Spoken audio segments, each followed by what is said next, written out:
Ketika mahasiswa tahu tukang kacang dulunya kuliah jurusan yang sama dengannya, mendadak lemas diam tanpa kata. Momen menarik terjadi ketika ada seorang mahasiswa yang baru pulang kuliah mampir untuk membeli kacang rebus di pinggir jalan. Penjual kacang rebus yang berusaha ramah kepada pembeli mencoba untuk mengajaknya ngobrol sambil menunggu cemilan itu dibungkus. Ketika ditanya oleh penjual tentang statusnya sebagai mahasiswa, pembeli tersebut sangat antusias menjawab sambil mencicipi kacang rebus di hadapannya. Ia mengaku baru pulang kuliah hingga larut malam karena jurusan yang diambilnya termasuk sulit baginya.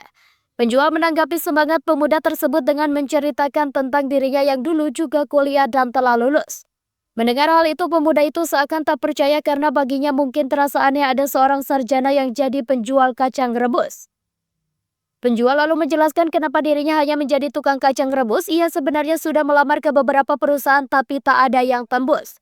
Ia merasa mungkin kemampuannya kurang dan persaingan mendapat kerja sesuai dengan jurusan yang diambilnya semakin banyak. Sehingga peluang mendapat kerjaan semakin kecil karena jumlah lulusan di jurusannya cukup banyak. Hal ini kemudian membuat pemuda tersebut berharap agar jurusan yang diambilnya tak banyak saingan ketika nanti mencari kerja. Siapa sangka jurusan yang diambil penjual kacang rebus ternyata sama dengan pemuda itu hingga membuatnya seketika lemas dan menelan ludah. Penjual kacang rebus mengaku ia merupakan lulusan teknik informatika di tahun 2019.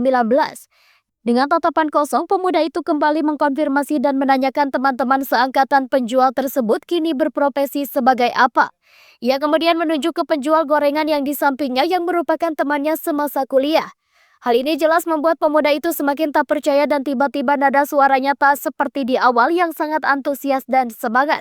Mengetahui hal itu, penjual mencoba menyemangati pemuda itu dengan memberikan beberapa nasihat agar tak patah semangat.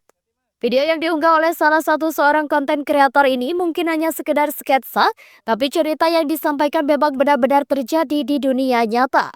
Hal itu dibuktikan dengan banyaknya komentar warganet yang mengaku senasib ketika jurusan kuliah tak menentukan profesi di masa depan. Sejumlah warganet yang juga mengaku lulusan S1 Teknik Informatika kini ada yang bekerja sebagai tukang cukur, jualan pulsa alias penjaga konter HP hingga jualan kambing. Sementara itu ada juga yang mengaku di jurusan serupa tapi kini berhasil menjadi anggota dewan dan ada yang berprofesi sebagai pilot. Dari banyaknya komentar yang adu nasib, ternyata seorang warganet justru memberikan saran cukup bijak pada pemuda yang masih kuliah. Ia memintanya menabung sedikit-sedikit agar ketika lulus nanti sudah bisa membeli gerobak untuk jaga-jaga jika tak ada perusahaan yang mau menerimanya.